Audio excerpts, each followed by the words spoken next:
Hey, Louise. Hi. Hi. How are you? Oh, I was like, I could have a cool background, but this is fine. Yeah, yours looks good. My house was messy, so. Yeah. Yeah. I literally just like didn't even make my bed. I was like, blanket. I don't even do that. Well, it's good to meet you, Louise. Yeah, good to meet you as well.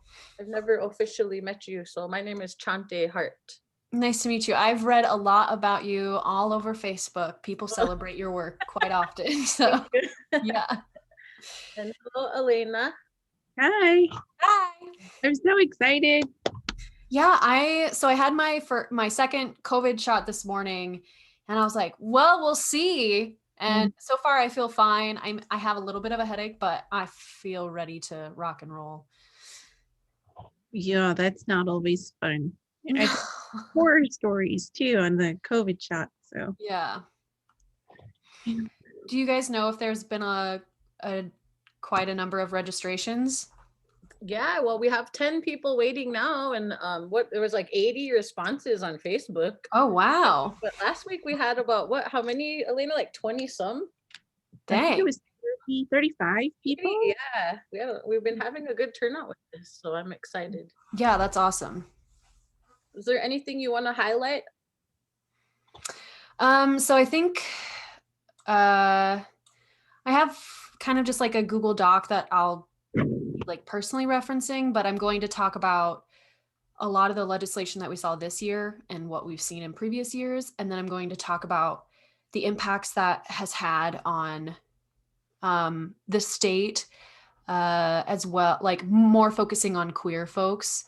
So how that's affected individuals living here and what that looks like. And then I am going to like turn it around and say like, but what do we do next? Or like, how can we move forward? Okay.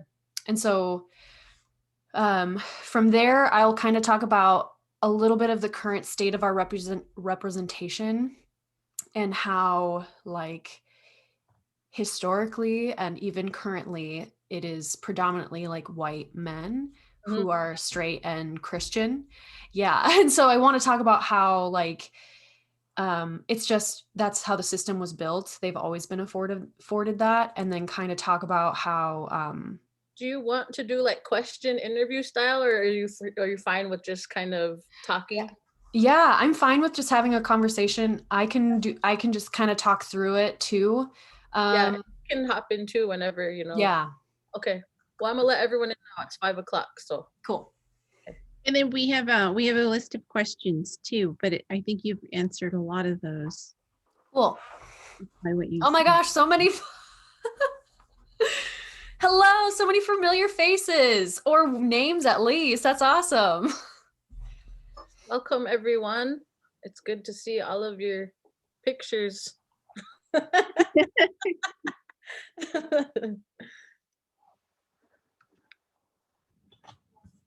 Oh, Nick is on.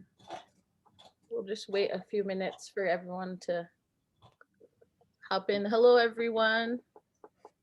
Hello Rami. Hello, hello. I'll probably ask you to start us off again with some good words, since you're the community uncle. Wah.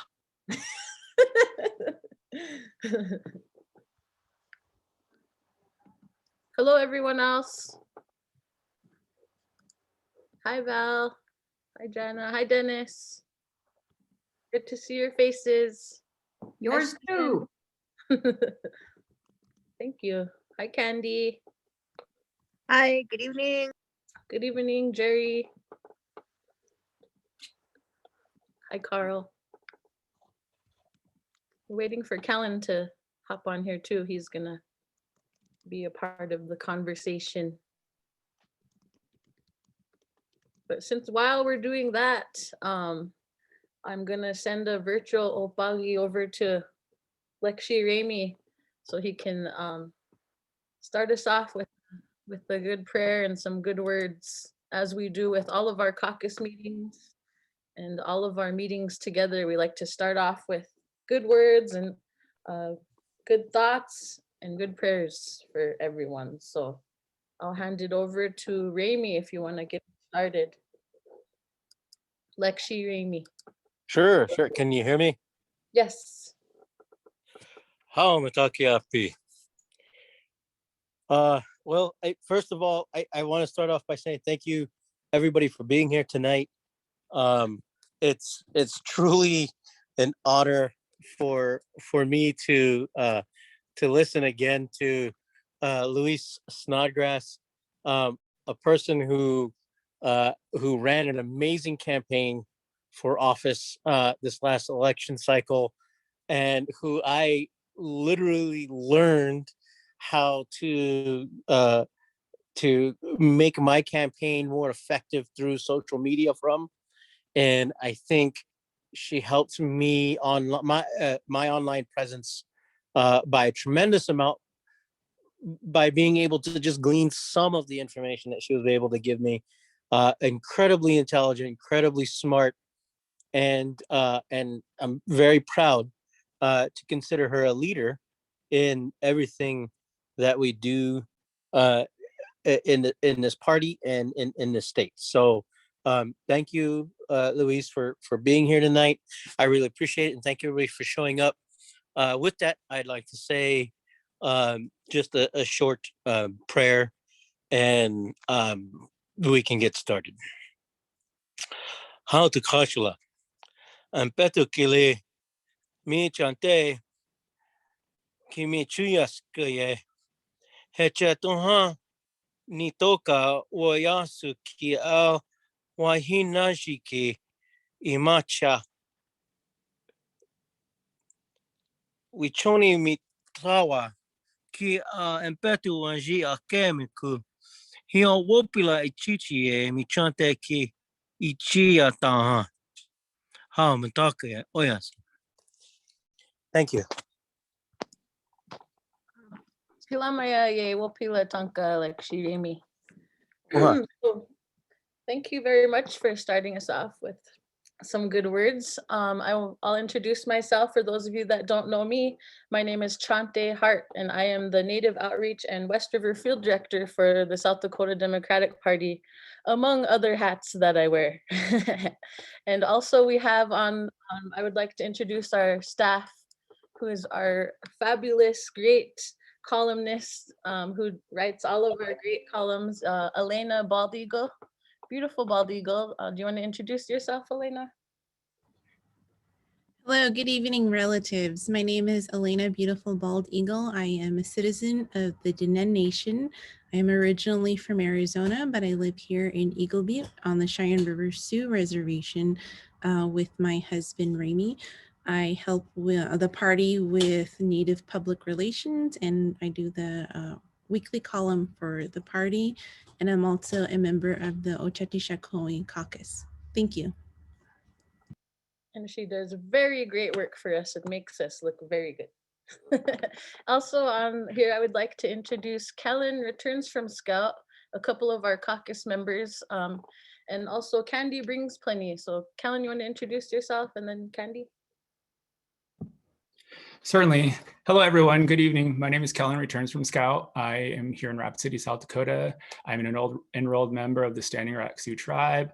I serve as the Oceti Sakowin Caucus Vice Chairperson, and I also have been employed at the Great Plains Tribal Chairmen's Association for the past 3 years, where, like Chante, I wear a lot of hats, but ultimately my work is on behalf of my relatives for the improvement of our lives and for the future generations to come. So I'm happy to be here and have this conversation, and excited to hear what everyone has to say this evening. So thank you for coming.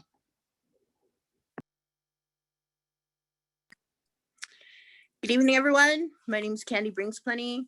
I too am a member of the Oceti Sakowin Caucus.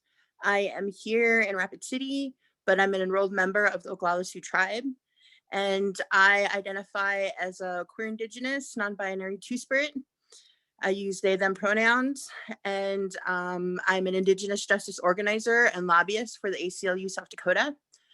I am really excited to start seeing the movement and the impacts and the outreach that this caucus can do, and the potential that we are yet to embrace. Because, you know, I also lived in Portland, Oregon for 9 years, and was part of the founding movement of the Native American Caucus, Democratic Caucus in Portland, Oregon. And so moving back, I seen, and I was searching, and I was trying to find places where I could feel family and start building what I see, what I've seen as deficits here in South Dakota, even though we have such, you know, great numbers and amazing representatives and leaderships. I'm really excited to see that that can be housed here with the Oceti Sakowin Caucus. So thank you for giving me space and the introduction. Yes, and we welcome all of you, and we're grateful and honored to have all of you with us tonight in this safe space. And I would like to introduce our guest for the evening. This is our second week of our Oceti Sakowin speaker series. And so I would like to introduce you to Louise Snodgrass. Did I say it right, Louise? Louise is a South Dakota grown and has dedicated her career to public service and advocacy. She's collaborated with many to shape a more inclusive and progressive future for all of us. She is a young lady, and she ran for South Dakota State House of Representatives, making history as the first open non-binary candidate for South Dakota. And we commend you for all of your work and for stepping up and being paving the way for the rest of us. And so I would, without ado, I will hand it over to Louise Snodgrass. Hi, everyone. It's lovely to see so many familiar faces and so many faces that I admire. I see so many of your guys' work and words online, and it's nice to be present with you tonight. So my name is Louise. I live in Brookings. I was born in South Dakota, and I've been in South Dakota for a very long time. For a while, I thought I was stuck here, but now I know that I just want to be here. So there's a difference. I am a non-binary individual, so I do prefer and use they, them pronouns, but I came out in the middle of my political campaign, so everything is very new for folks around me, including myself, and I'm very forgiving with pronouns, so no need to feel embarrassed for using wrong ones. I just wanted to clarify. So yeah, I am a queer person in South Dakota, and I work with currently the Transformation Project and the Transformation Project Advocacy Network. And before that, I ran for office, and I was deeply involved in my community here in Brookings. So yeah, I'm excited to kind of talk through recent legislation here in the state and how it's impacted the LGBTQ plus community and how we can move forward so that it's not all doom and gloom tonight. Do you want to start off by giving us some background on the Transformation Project and what your role is with them? Yeah, definitely. So Susan Williams is on the call right now, and I'm sure there are other board members here too.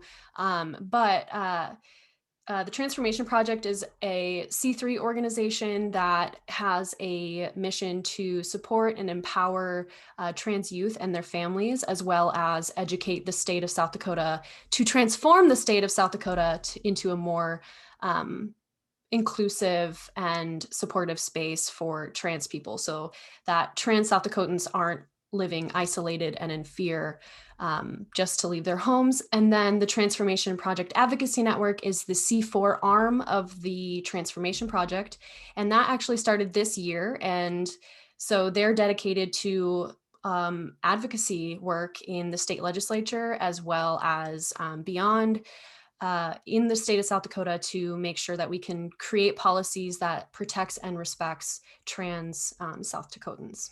So yeah, and I do a lot of the social media work and digital communications and graphic design stuff for the Transformation Project. So it's really nice to be able to use my strengths for advocacy work and being able to make this organization more visible, because they're doing a lot of great work. So I have lived in South Dakota for a very long time, and in 2016 is kind of when I first had my big realization that, you know, I kind of had the sense growing up, like, I don't really want to come out in South Dakota. I don't really feel safe to like really identify as queer or bisexual. And I remember just being intimidated. But in 2016, it became really clear to me that something was very wrong and demonizing when it came to queer experiences here in South Dakota. So in 2016, we saw the anti-trans bathroom bills that were attempted, and it passed through the legislature and was vetoed by Dennis Dugard. And this continued. So we have seen actually 3 different versions of this bathroom bill, which would basically like firmly segregate bathrooms and ostracize trans folks from using bathrooms that affirmed their identities. And we've seen that 3 different times. In 2017, a bill was passed that allows taxpayer funded adoption agencies to deny services to queer people. So there are, even though the community does a lot of work and defeats a lot of bills, there have been bills that have squeaked by and passed that are definitely impactful for the queer community. Every year there are so many bills attempted, and 2019 was the year that I decided I wanted to run for office because there was 4 or more bills. I have 4 written down here right now, but in 2019, 5. In 2019, so many bills were attempted that were pointed directly at queer people and trans people here in South Dakota. And I use the term LGBTQ plus and queer community interchangeably because I myself identify as queer. I also use the term lovingly. So I'm not using it as a slur. I'm using it to describe the community that I cherish and I'm a part of. So you will hear me using it interchangeably. But legislation was attempted that would bar public school teachers from talking at all about gender dysphoria. There was the attempt to restrict healthcare for trans children. There was the attempt to enforce school counselors to basically out children who are experiencing gender dysphoria. There was also an attempt to allow healthcare providers to refuse care in 2019, and we saw that again in 2020. And in House Bill 1015, which was a ludicrous bill, and we didn't think it, I didn't think it would get anywhere, and it was the bill that attempted to recriminalize same-sex marriage and also banned drag queens from teaching, reading stories in libraries. And so it was a kind of like a crazy bill, but it's still in the legislature. It still has to be talked about because every bill has to have a hearing. And so the ramifications of even just an insane bill, like trying to recriminalize gay marriage in the state of South Dakota, that has implications even when it doesn't become a law. And then in 2020, as we know, this is a really, really tumultuous, that's a word I can't pronounce very well, but it's a very traumatic year for trans folks in South Dakota and trans folks in the United States. They're under attack. So very early in the session this year, we saw an attempt to ban birth certificate amendments, and this was specifically aimed at erasing trans folks. And then we also saw House Bill 1217, and we saw the back and forth and the political game that was being played to ban children from sports, which is, the impact of that is far beyond what I think the legislature intended it to be. I don't know what they intended there, but House Bill 1247 then also was another refusal of healthcare, allowing health professionals to basically use their own philosophy and morals to disregard care, not to give care. So yeah, it's been a lot. There's been a lot of legislation. I think it's almost 30 pieces of legislation that are specifically aimed at the LGBTQ community and discriminating against them since 2016. So do you want yeah. to tell us more about how did you decide to run for public office, and more about your experience with that? And will you run again? So I decided to run for public office because of the all of the legislation that was happening in 2019, and I was horrified that a state that I feel like I want to belong in doesn't want me to belong.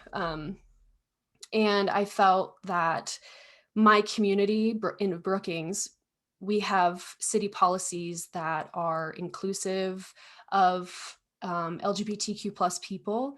And I felt that we needed better representation from Brookings to help the rest of the state kind of catch up, not really catch up, but just to like aid in creating change for the entire state. And so that's why I decided to run for office. And it was a really wonderful experience. I had a lot of support and got to meet a lot of amazing people. I think one of the things that doesn't really get talked about often, or when it does, it's only talked about for 15 minutes. But running for office takes a lot of mental energy. And I lost a lot of weight. I lost a lot of hair, and it wasn't a good weight loss. I was not eating. I lost a lot of hair, and I didn't make money because I wasn't clocked in at my hourly position.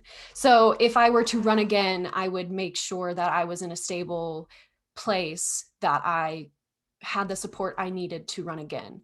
I decided to run before the pandemic, and then the pandemic hit pretty hard, and everything was kind of switched around. And I think that like culminated in a lot that was going on with what was happening with me and running for office. But yeah, if I were to run again, I think I would work really hard to build even more like of a safety net, because I myself would need that.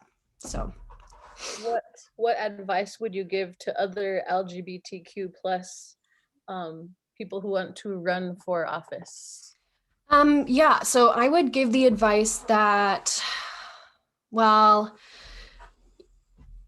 it's very exhausting because you're in a position of not just being yourself, but also educating, and especially in a rural state like South Dakota that has legislation and policies and personalities that are larger than life, that don't believe that queer people deserve rights. You kind of have to drag a lot of people along. And so while you are also trying to be a good candidate, you also have to remind people of your humanity. So being prepared to kind of walk through that, and having safe spaces where you're able to sit back and just be yourself and be with friends, and really build that mutual aid system so that when you are having a harder time, you have support to fall back onto. Because yeah, that's just the reality of running for office as a queer person, or just being a leader in the community as a queer person. Is there's a lot of education that still has to be done, and a lot of the education falls on the leader of the community. So while you're also trying to lead, you're also bringing people with you, which is important, but sometimes it's just extra exhausting. So let's bring it back to educating people. And Kellen and Candy, you guys can weigh in on this too, talking about what LGBTQ plus means and what it means to be Two-Spirit, and is there a difference? I'll start off the question first, I guess.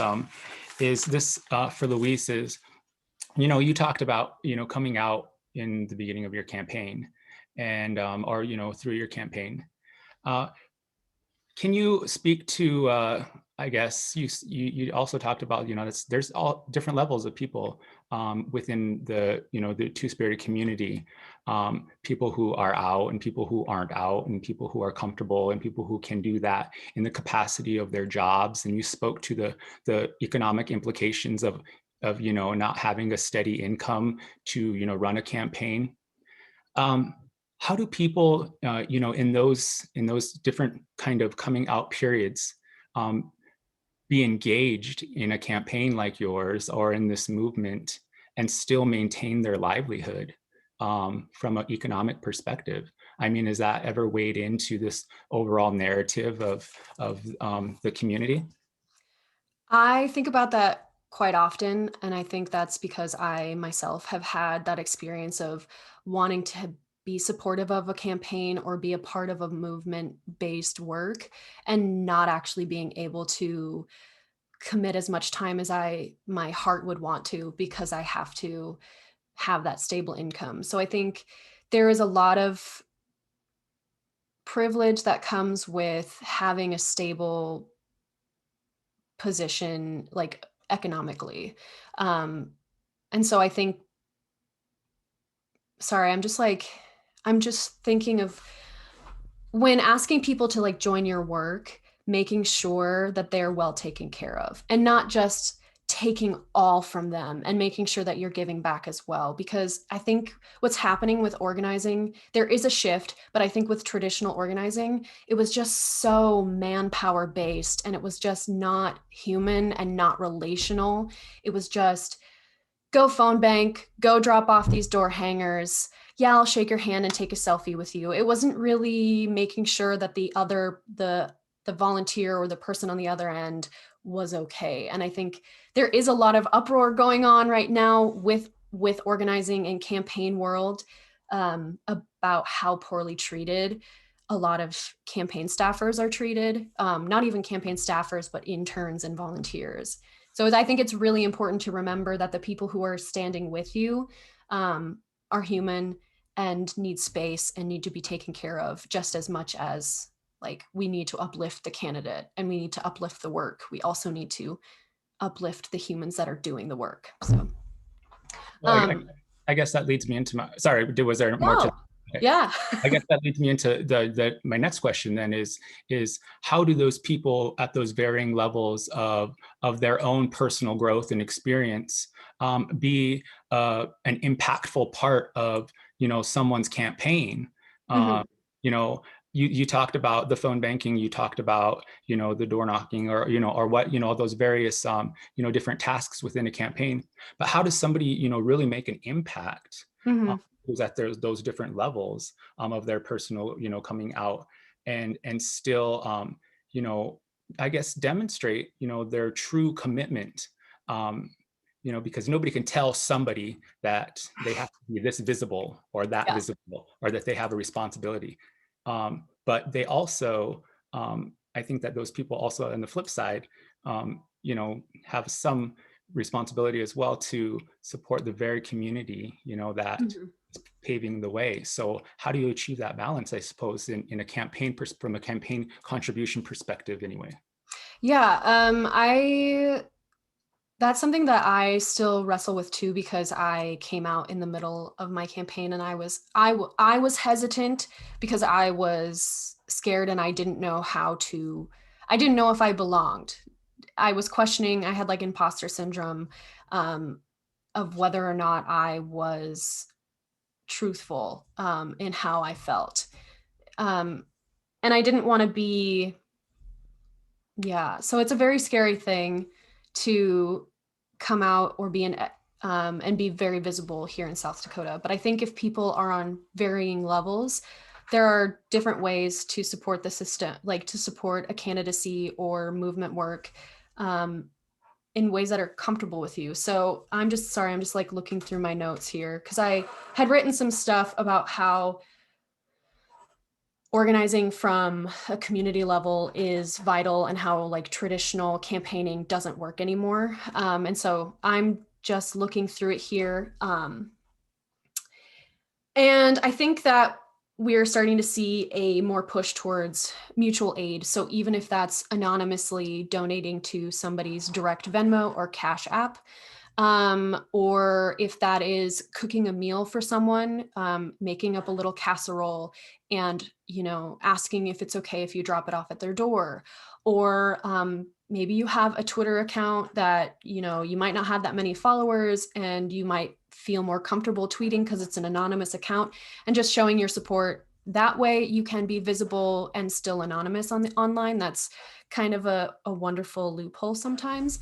But then also like volunteering by showing up to a volunteer event that might be a work-based volunteer event.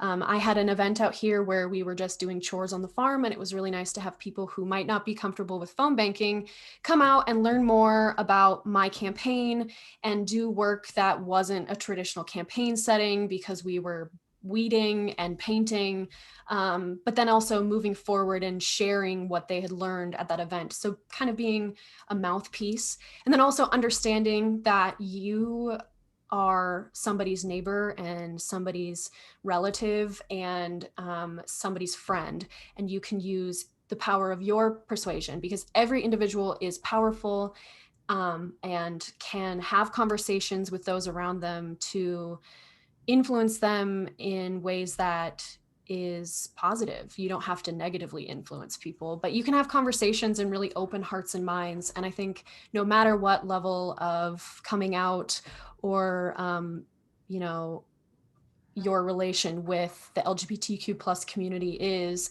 you can still have powerful influence by just being an individual human and communicating with others. Thank you. I'm going to let Candy ask the next questions, but I appreciate your response, so I can give everybody a chance here, but we'll come back. Thanks. Hi, I'm definitely super appreciative of the work that you're doing. And also, you know, even as another non-binary person, just to acknowledge that you're bringing visibility in South Dakota in a way that I feel I really don't see myself even. And, you know, with that said, some of the work that I've done with the ACLU South Dakota definitely has been bringing Two-Spirit visibility. And so, you know, one thing that I ask is, you know, even just as a previous candidate, a state level candidate for South Dakota, that, you know, language is everything. Representation matters. And if, you know, one thing that I said when I first started working with ACLU South Dakota was, you know, I wanted to review the past work so I can do my own personal evaluation on what was in my scope of expertise. And one thing was, I noticed, you know, their campaigns were definitely rooted in urban and rural areas. And there wasn't the component of urban, rural, and tribal. And even when I asked about tribal visibility, you know, they were, you know, they had definitely said, you know, that is where we lack that ability and outreach, and, you know, why they created my position and hired an Indigenous justice organizer. But at the same time, you know, my ability to be effective is to definitely represent and walk and talk in a way that resonates with other people who I'm trying to work with. So I pushed really hard for the LGBTQ plus not to be, you know, the representation of the work that we do with the ACLU South Dakota, because I didn't feel seen or heard with a plus sign. And so I had asked for us to use TwoSpirit. So in a lot of the work that we do, and it's so amazing, it just tickles me in all the most amazing ways whenever, you know, to hear any of these bills or to even witness some of the elected legislators on the floor who are reading bills that say LGBTQ and Two-Spirit people. You know, just to add and to say Two-Spirit makes an impact. It brings so much, you know, energy and visibility in a way that literally saves lives. I've had youth write to me through our ACLU portal and state, I heard my elected officials say Two-Spirit for the first time, you know, and it just even that in itself is impactful. So I'm just going to encourage you, you know, it's something small, but it's so, you know, impactful to say LGBTQ plus and Two-Spirit people, especially since this is South Dakota. And even in your state, you're saying Dakota, and that's part of the Oceti, you know, the West River, on the West River of the Missouri River, we use the Al dialect. So over here in Rapid City, in the West River, we're Lakota, you know, and this is something I didn't realize my own staff and my own supervisor didn't know. And all the people on the East River of the Missouri are Dakota people, and our relatives to the north use the N dialect and they're Nakota. So we're Lakota, Dakota, Nakota, Oyate, and that's part of the Oceti Sakowin. So, you know, for me, I feel like any representation, if I'm going to support them and advocate and do my best to share any knowledge, I want to, as a Two-Spirit person, to, you know, encourage you to say LGBTQ plus and Two-Spirit people. And, you know, as for questions, I really don't have any questions at the moment. I just wanted to share that insight and just encourage you to keep taking space and to encourage you that you have this platform now and to keep moving forward, regardless if you're going to run again, but you do have, you know, a skill set now. You can share that and empower people, and to keep moving forward with what you're doing. Thank you. Yeah, I apologize for not using Two-Spirit when using LGBTQ plus and Two-Spirit, and I will amend my language. I want to thank Candy for answer, or at least for that you know, little narrative, is because I had the privilege of being able to travel with Candy to ACLU training with her 2 falls ago, actually. And I was very honored that she asked me to come with her and be able to have this this sort of honest, very honest kind of conversation and meeting and training. And it emphasized a lot of you know, issues, especially with organizing and community building, but was centered in advancing legislative bills and how to bring legislation into your state and into your community effectively. And then we also got to have a great conversation about, you know, the LGBTQ plus and Two-Spirit community, which I am just so proud to call her my friend and my sister. So I definitely wanted to, you know, engage her in this conversation, because the Two-Spirit community is actually the only term that I kind of know how to use and feel like it's a correct, you know, just a correct description of and is inclusive. And so I just wanted to, you know, have her emphasize that and explain it in the capacity that I know only she can. And so, but we all should learn. And so I think that that's the key here is to hopefully we all learn, and then we can explain it to our neighbors and spread it that way. So the next question I see, Elena has her hand up. And so I just want to let everybody know, if you do have a question, if you just want to go ahead and raise your hand, and Chante and I will call upon you, and that'll make it kind of easier as we have 25 minutes left. So I will turn it over to Elena. Thank you, Kellen. Louise, I had a couple questions. I'm going to try to narrow it down. I'm really excited that you're here and that we can have this conversation with you in this forum. So as a parent, I am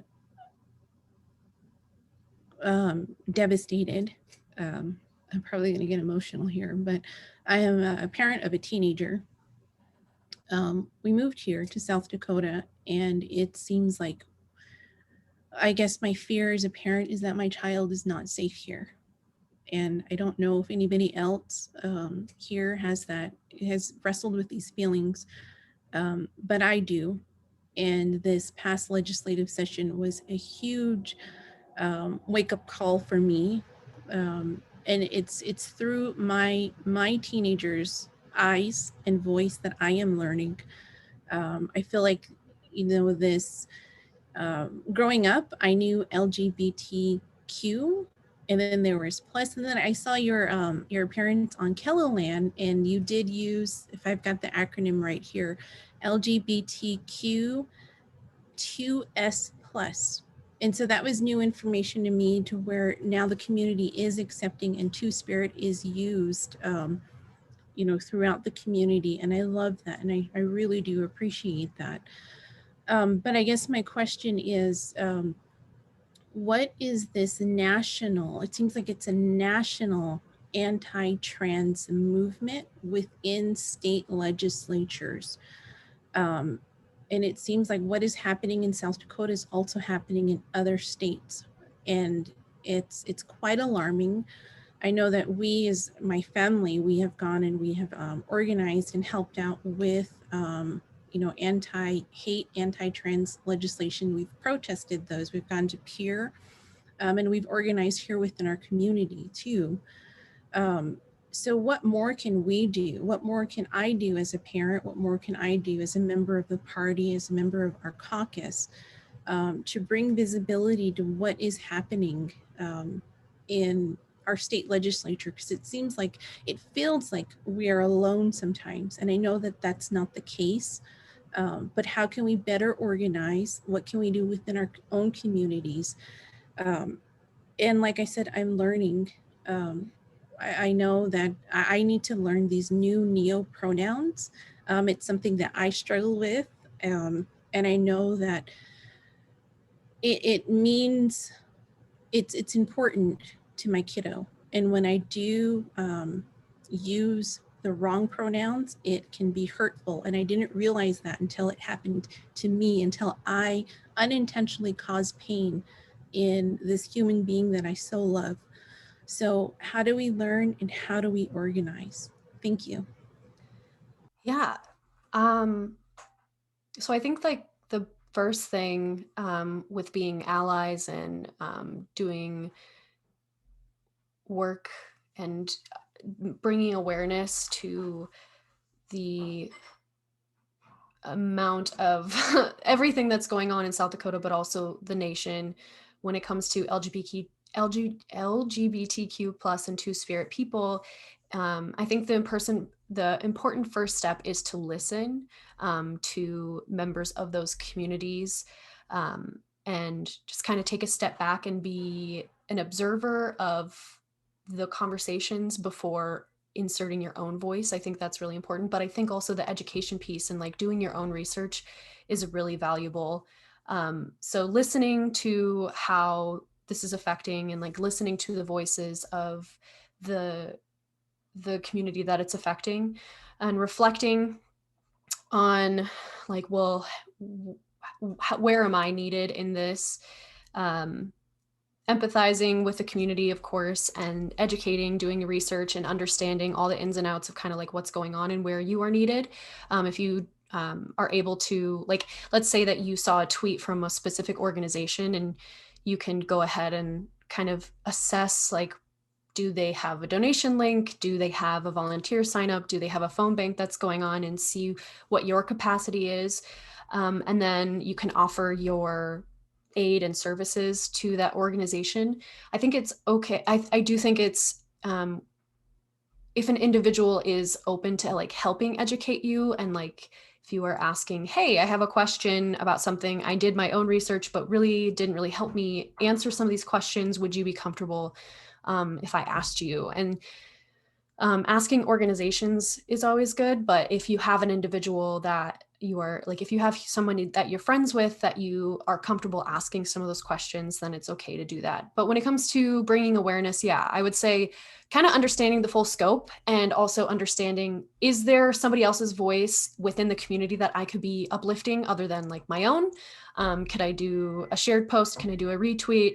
Can I uplift their voice first and then kind of like then amplifying it from there? So you're not, yeah, I think one of the things, so I did reach out to a lot of folks, or I put it on my Instagram story, hey, I just want to hear from you all.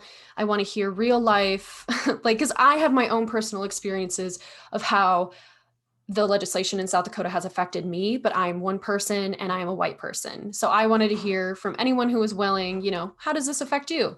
And I got a lot of responses that they felt that even when they were invisible to their legislators, they were also invisible to the allies, because their voices would get muffled by the voices of others being louder about things that actually didn't truly matter to the community. So yeah, I think it's important to like take a step back and listen, and then see where you're needed, and then take action. Is there anyone else that has any questions Yes. for Louise? We have Sharon Schultz Elsing. So she has the next question. Okay. Thanks. So Louise, something you brought up there at the very end of what you're just answering there struck me as something I struggle with as a parent and as an ally is finding a balance between community and the individual. That no one person can represent an entire community because they are all themselves and they have their own feelings. And I struggle with, I don't know, I struggle with communicating anything. And I know most of it, the job is listening, right? I mean, that's mostly the job, but when trying to be respectful can sometimes end up being a mistake. And is it just my job as an ally and probably as a parent to just be okay with having made a mistake and learning from it and moving forward? Yeah, I think for some folks, like I think for me personally, I am very forgiving of mistakes because sometimes people ask things that are just, hey, probably not the best way to communicate that or the best thing to like ask. But when it's met with genuine apology, I think that is a good thing. So saying like, hey, I messed up and I'm really apologetic for that and I won't do it again. And kind of like ending at that. I think what happens too is that when people apologize, it is also, I don't know how to word this. When folks apologize, like I'm finding myself when I have friends who call me lady or girl, like, cause it's very relational thing to just be like, hey girl. And so I'm finding myself like, I'm okay with dear friends of mine referencing me that way because it's a term of endearment and we're all learning. But I find them stumbling and apologizing and like really making it like almost on my shoulders to forgive them. And it's like almost more energy from me to like say, I hear that you apologized and oh, don't worry about it kind of thing. When it's more of a, I'm sorry, I won't do it again kind of end of the statement. But yeah, that being said, like, I think it's important when like, yeah, there's a full community and then there's individuals, but if something is uncomfortable to one individual, then maybe just not doing it, or like if you want to learn from others, you can. But for the most part, when I find that somebody is uncomfortable with something, I just kind of shift gears. So Thank you. Thank you for that question, Sharon. We have Carl Peterson. He has his hand up for the next question.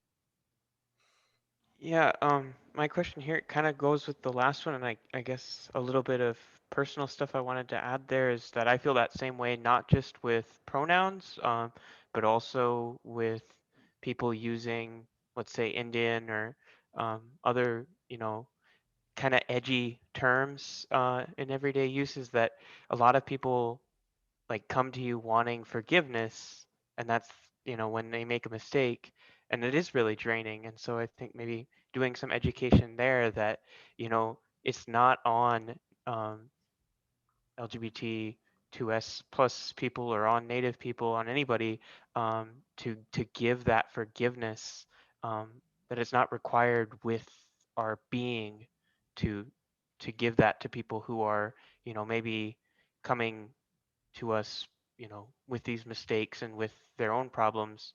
And I don't know, do you feel that way, Louise, or anyone else who's experienced that?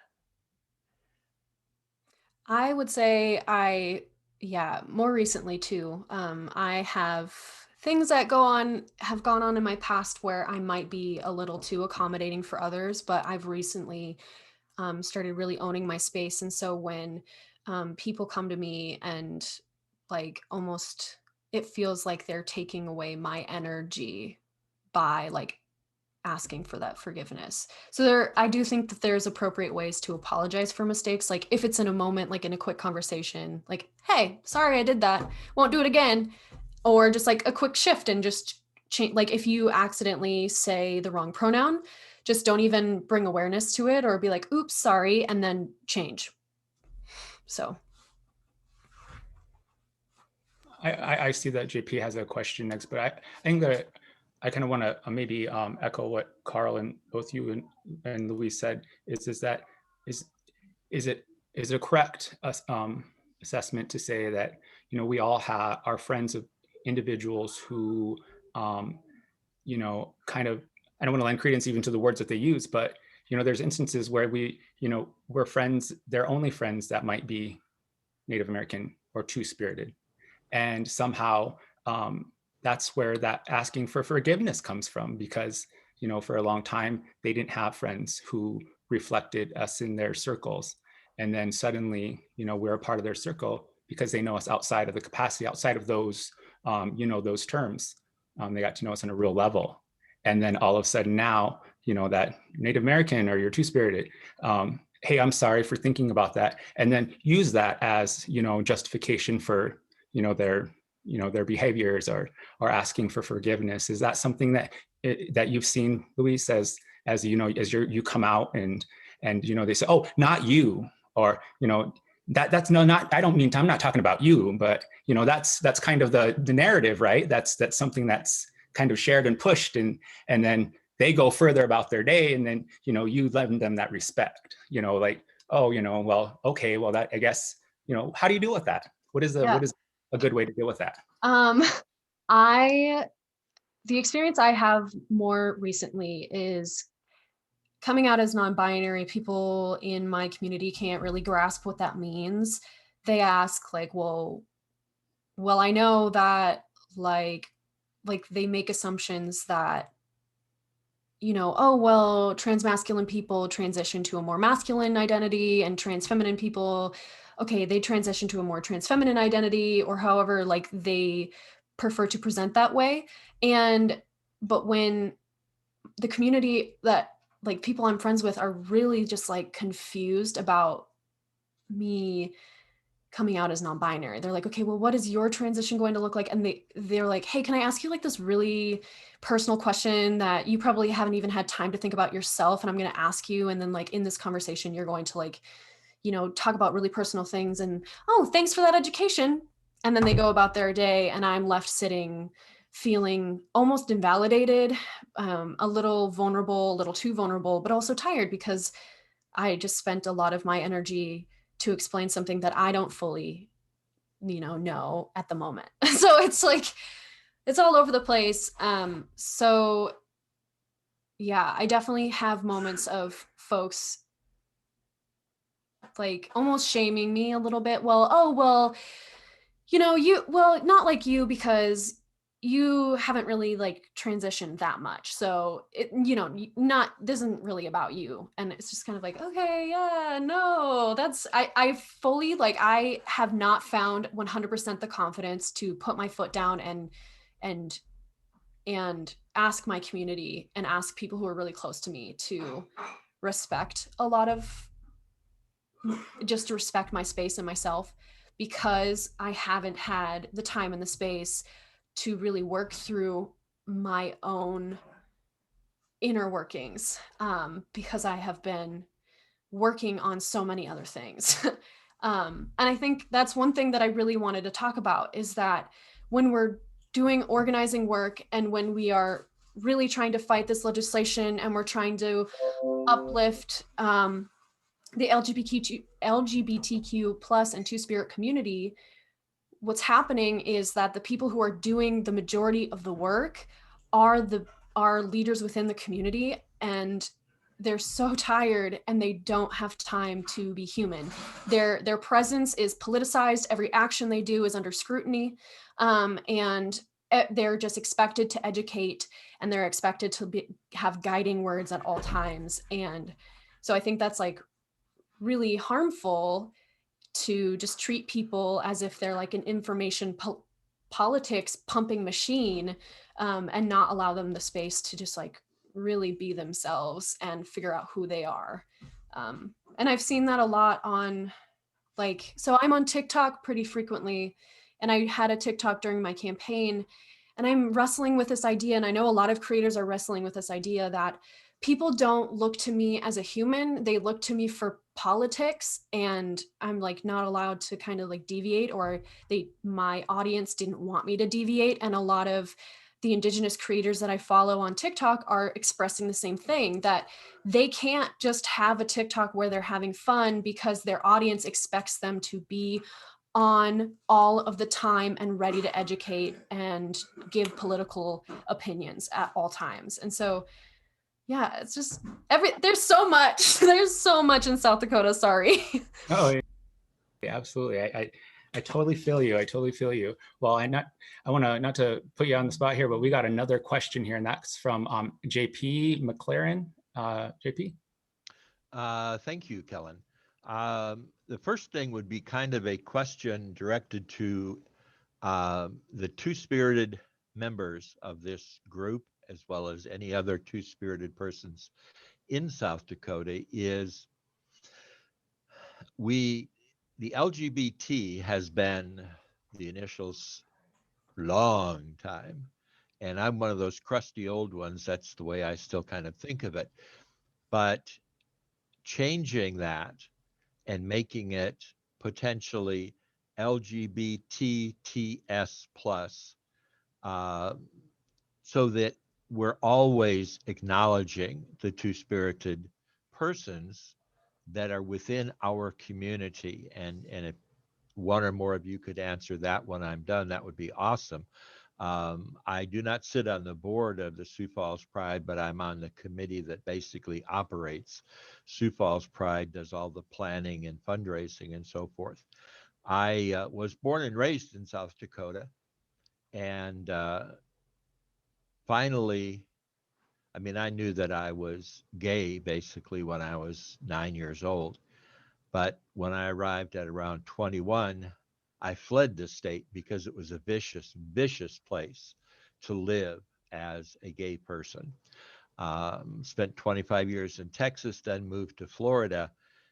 And there where I began to really feel alive. I lived in Fort Lauderdale, which is a very gay-friendly area.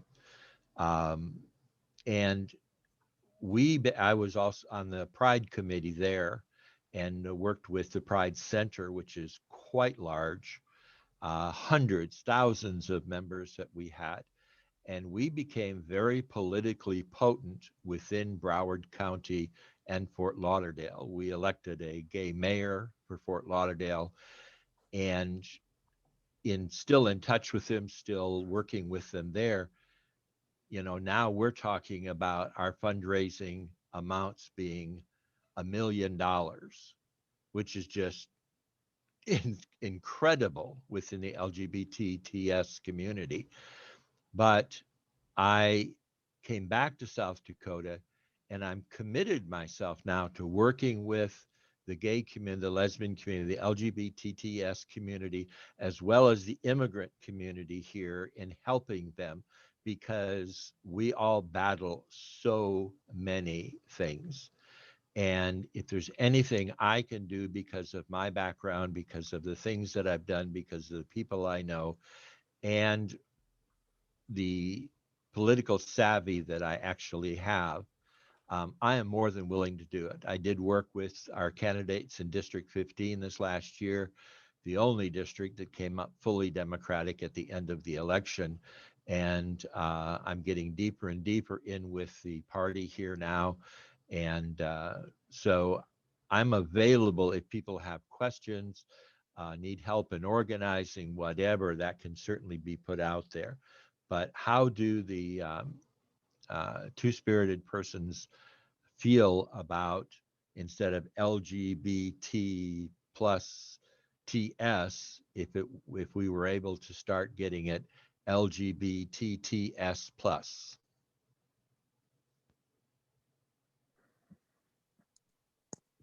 Hi. So we started out with that intention, with the ACLU doing a 2S plus. And then we had a lot of people and a lot of ACLU members who thought the 2 was something separate and the S was something separate. So people were saying, like, what does the S mean? Is this something new that the ACLU is acknowledging? And so that's why we ended up writing the whole word Two-Spirit. So if you go onto the website, aclusd.org,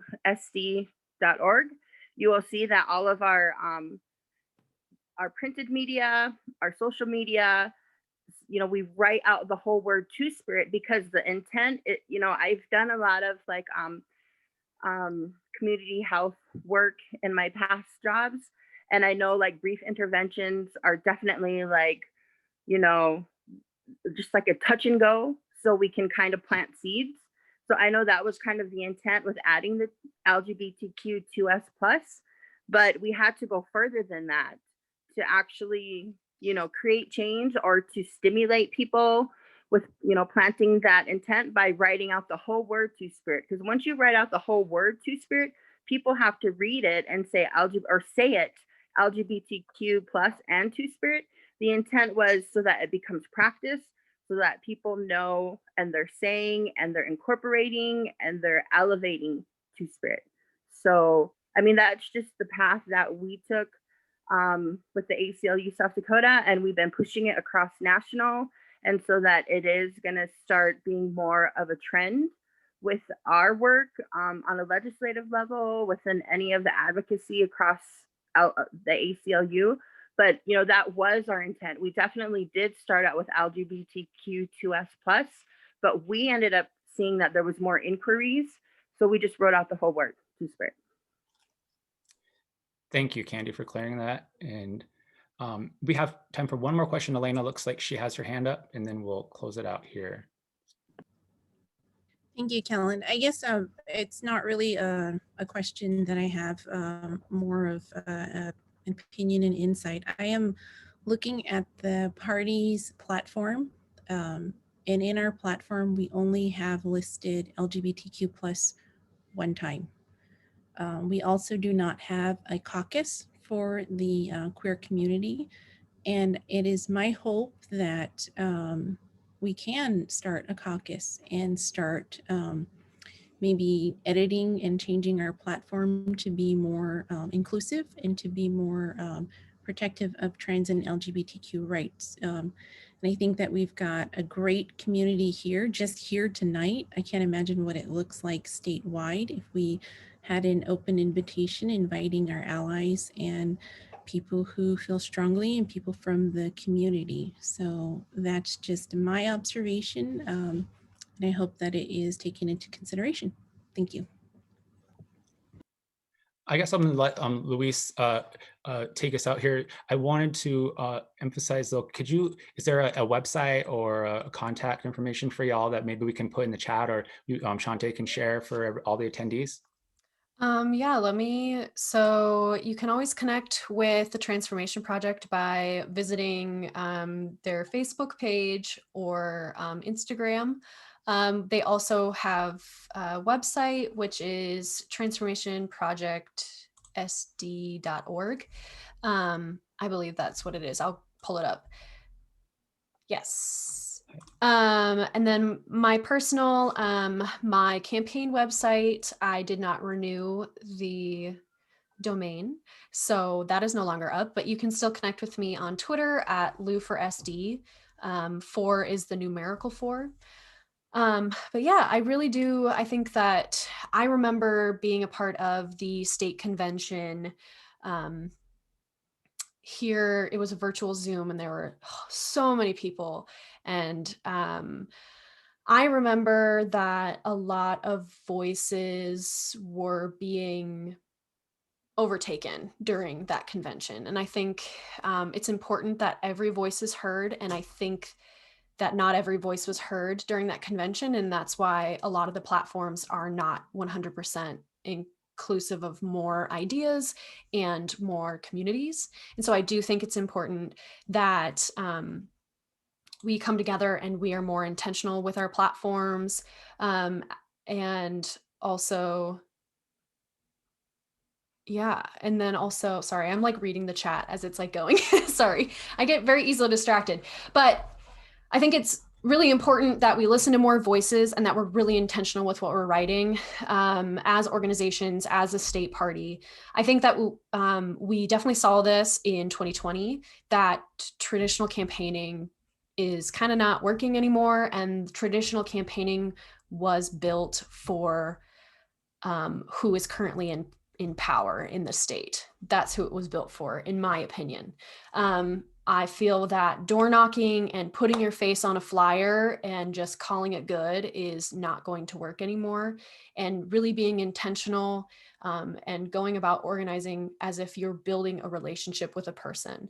I think that our communities are completely polarized. I think that everyone is being like, that information is spreading through memes, and we have so much racist, anti-Semitic, classist, ableist, and homophobic rhetoric that is being spread online at all times. And so we just need to remember that when we are trying to build momentum to create a future that is for everyone, that we really need to, I mean, there's some people, like with a friendship, you have to have tough love for some folks, but like really approaching it as if you're building a friendship. So I think to me, traditional campaigning and traditional politics is kind of in the past, because politics, as we see it, was built for white cis het men. And cis het is cisgendered, so they were assigned their gender at birth and they still identify as that gender. And then het is heterosexual, meaning they are straight individuals. So yeah, with that being said, thank you for tuning in tonight. It was really an honor that you guys asked me to be here. I was very surprised because I am always super thankful when folks think that I'm worth anything. But yeah, thank you so much. Well, we thank you again from the Oceti Sakowin Caucus, the party, and we want to thank everybody for tuning in this evening. We are going to have a speaker next week, but the series will continue for, I'm hoping, maybe weeks, as long as y'all could keep coming back and we continue to educate each other. And I really like that intentional campaigning. That is, we have to be intentional about our campaigning. I'm going to use that. That's awesome. And so you all have a great night. Thanks for coming, and be on the watch out for our next announcement. Have a good evening, everyone. Thank you. Next week we have Cooper Caraway, so we'll see everyone next week. Thank you, everyone. Have a good night. Have a good night, everyone. Thank you. Thank you, Candy. Mopi You, Elena. everyone. You, Carl. Have a good evening. See you next week.